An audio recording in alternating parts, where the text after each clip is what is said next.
Today is Wednesday, Parashat Vayakhel, Pikudei, and we've been learning in Hok Leisrael this morning in the Mishnah, in the Gemara, some very, very interesting subjects that pertain to actually every day and age.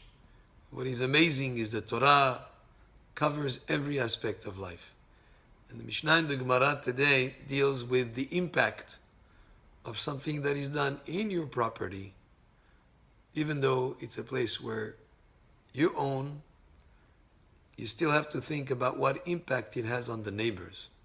And there are many examples that are brought in the Mishnah. For instance, if you had some material in your property that would damage the property of the neighbor, let's say there is seepage, humidity, you have to keep it at a certain distance. Even if you were to build a wall in your property, that would have an impact in terms of the sun coming into the window of your neighbor. You have to set back from his window a certain number of feet, just so that your wall will not have a negative impact on his property. You have to think also, if you have a residential building, let's say, and this is one subject that is brought in the Mishnah. People live in that building, this is their apartment, and you wanted in your own apartment to open a business where you're going to have a lot of foot traffic, and there'll be noise, and people will not be able to sleep in the afternoon. So even though you own or rent that apartment, the neighbors can sort of like cause you to refrain from doing business activities that would be detrimental to those who live in the building. Many, many subjects that are discussed in the Mishnayot today. Let's say you wanted to make a pit or a well in your property. Well, you have to set back from the limit of the property so that if you're too close to the neighbor, your well with water and the humidity might have an impact on the one next to you. And you have to think about those things, and there are some laws that govern. Even if you were, let's say, to put a stove or an oven in your house, how far, let's say, the oven would be very hot, there is a certain amount of space that you leave above the oven so it doesn't reach the ceiling and have an impact on the floor of the guy above you. Or if you had an oven, you have to have also on the floor, if there's somebody below you, there should be a certain amount of space in between, again, not to have a negative impact on the one below you. If you were, let's say, to do some commercial use of a certain property which belongs to you, to, let's say, make certain things that have a chemical impact, maybe like bad smell, let's say bursaki, a tannery where they prepared the skins of animals that typically had a very bad smell. Where do you locate that?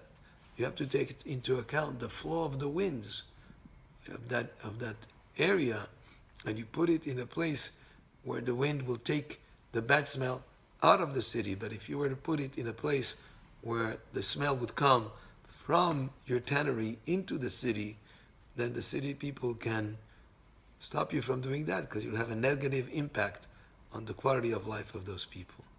So we said in a residential building, you're not allowed to start a business that will have a lot of foot traffic and will make very much noise.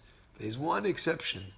If you had a classroom in your house to teach Torah to kids, and the kids were making noise, then the Gemara gets involved in that and says that would be an exception, because that would be something that would be for the benefit of the community, that everybody benefits, even though maybe it's not your child, but it's important to teach the children Torah, and that would be something that you'll have to let them make use of such a place to teach the kids Torah. Then the Gemara gets involved into other interesting subjects in terms of education.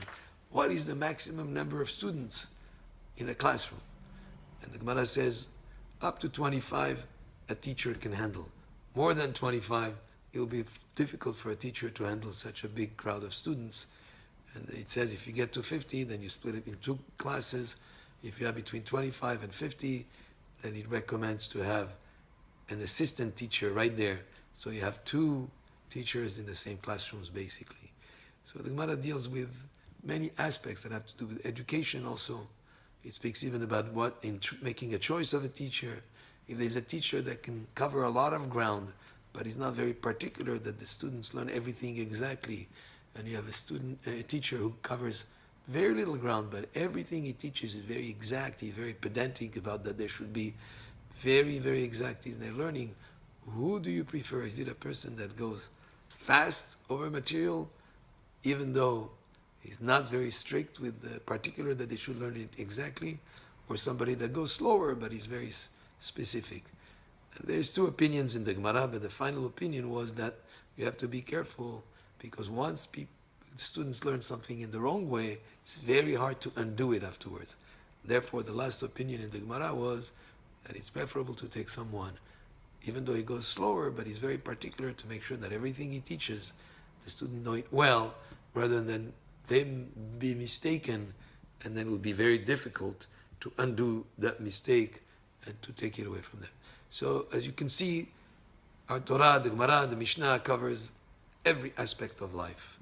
And it's not just about prayers or kashrut or certain things that are ritual. It's about how we relate to one another, how our impact are on one another, and a lot of great, great concepts and values, how to deal with everything in life. Baruch Adonai le'olam, amen ve'amen.